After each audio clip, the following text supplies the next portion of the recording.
Ladies and gentlemen, to a man who was on the frozen tundra of Iowa, hustling for Donald Trump and bringing him great victory on the Iowa caucus night, rolling into New Hampshire, and a busy man at that, probably the busiest man in all of Washington, D.C., arguably. The great chairman of the judiciary, Jim Jordan, joins us now.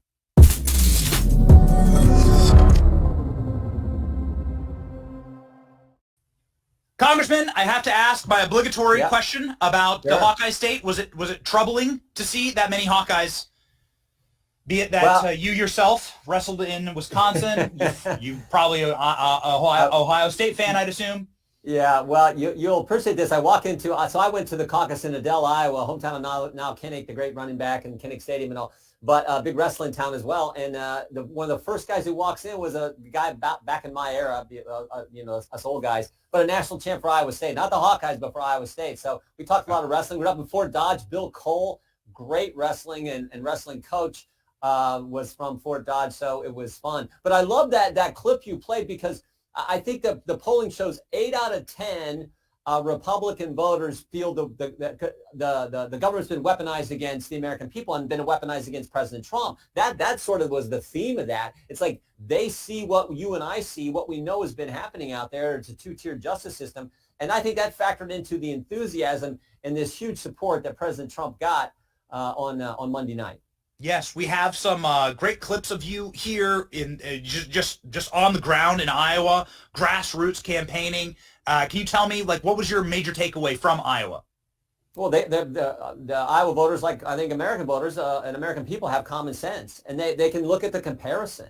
Look, I always say this: we went from a secure border under President Trump to no border under Joe Biden. We went from safe streets to record crime. We went from $2 gas to $3, $4, $5 gas. And we went, maybe most importantly, from stable prices to record inflation under Joe Biden. And I haven't even got into foreign policy where, Ukraine, Russia's in Ukraine, Hamas and Hezbollah are attacking our dear friend, the state of Israel. We know what China's, none of that kind of stuff happened when President Trump was the commander in chief. So I think common sense, people step back and they look at all this and they say, we prefer what was going on under President Trump. And we also see this weaponization of the government against we the people, these agencies being turned on the very people they're supposed to serve. And that's why they want President Trump back in the White House. Congressman, can you divulge to us what we know you were backstage with Donald Trump? What was his attitude like on the night of the victory? What did he say to you? Actually, I wasn't backstage with him, but the day before in Indianola, Iowa, when he did that rally, I got to talk to him there, and he's as fired up as he always is. I mean, this guy's just an amazing amount of energy, and an amazing amount of energy in spite of, 4 indictments, 2 state, 2 federal coming at him. He just keeps on fighting, and I love the line he uses so much. He's got a lot of great lines, but the one that I like is he says, they're coming after me because I'm fighting for you. Yeah. Well, in Indianola, he changed it. I thought it was even better. He said, they're coming after my freedom because I'm fighting for yours. And I thought that captures it. And again, I think it connected with the Republican voters there in Iowa. I think it connects with Republican voters across the country. And I think some independent and Democrat voters as well see that he is fighting for freedom. And that's why I think he's going to be our next president. So you talked about the weaponization of the government and how that was proven true in these straw poll results and in the snap polls that CNN was doing.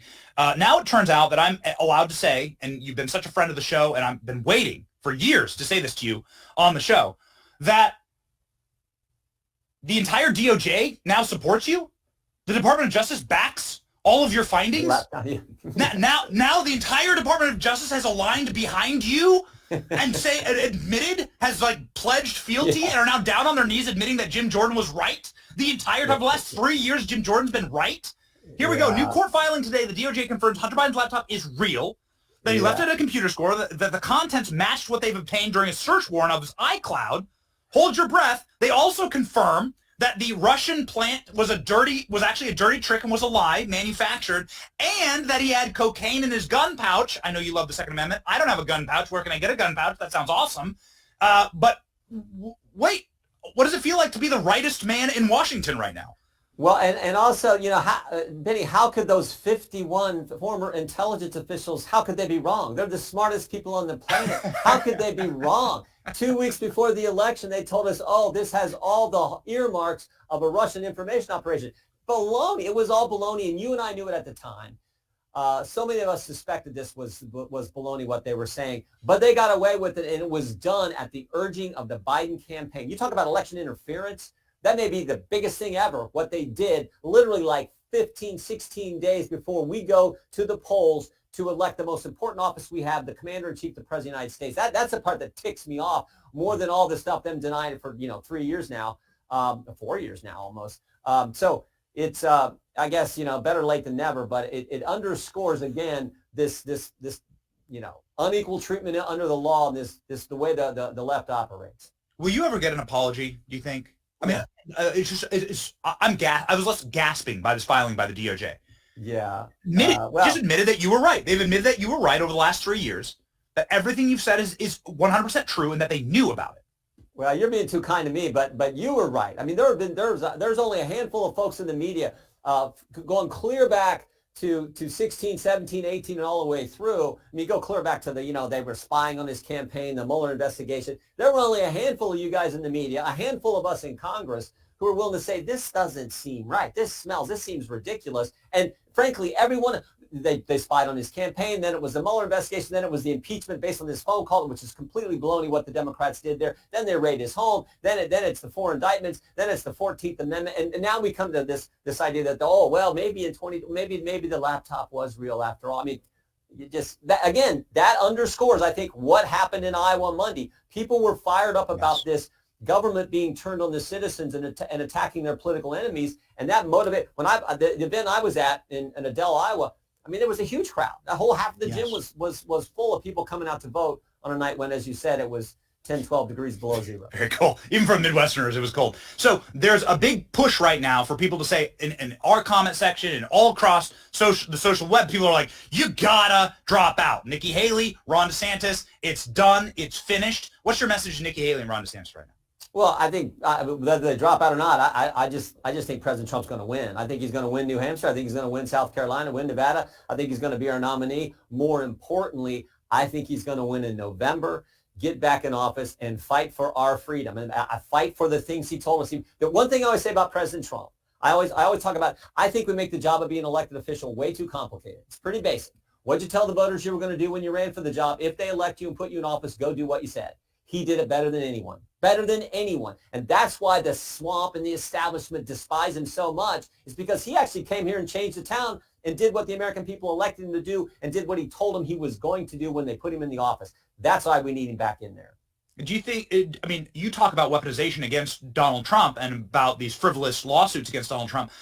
Nikki Haley's biggest donor, Reed Hastings, is funding one of the lawsuits against Donald Trump. I mean, that's really pretty toxic. No, it is. And again, that's why I think she finished third. And that's why she's not going to get the nomination. We got colleagues who, Senator Paul has set up the Never Nikki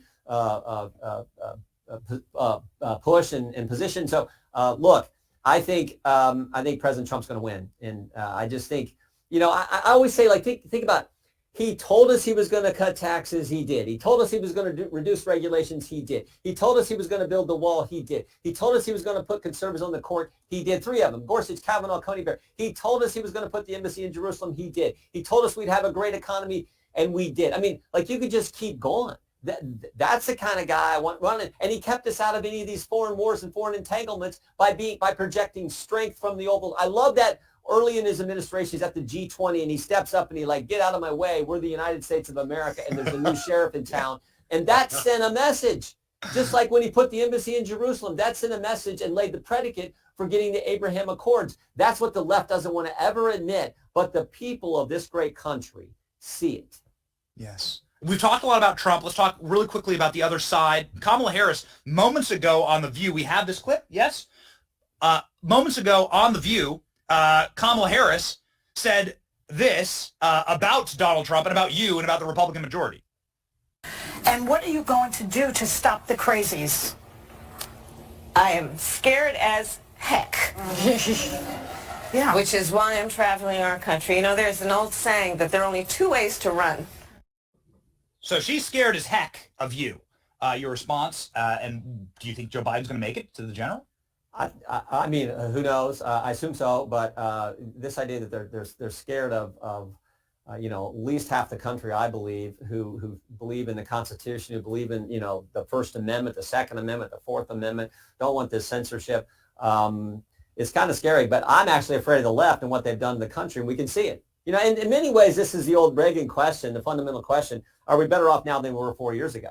And anyone who steps back subjectively and looks at that, you look at we're on pace to get 12 million migrants coming into the country in the Biden presidency. We got the inflation problem. We got how we're perceived around the world with the weakness coming from the Oval Office. I mean, you look at all that and you're like, there's no way anyone with common sense can say we're better off now than we were 4 years ago. Let's get back to the Trump policies that were so, I think, effective and good and good for the American people economically and American families. So I think that's the fundamental question. She can say what she wants, but Americans have common sense and they see the facts. Yes. Well, thank you for bringing that common sense to the state of Iowa. Iowa voting, common sense, handing Donald Trump the greatest victory in the history of the Iowa caucuses. Thank you, Jim Jordan. Godspeed. You bet. And more subpoenas. It looks like Hunter Biden's finally going to answer some questions. Yeah, I think you so. broke Hunter Biden. We didn't even get there. We didn't have enough time. We didn't even get there. But you broke Hunter Biden. God bless you. All right. Take care. Thanks. Godspeed.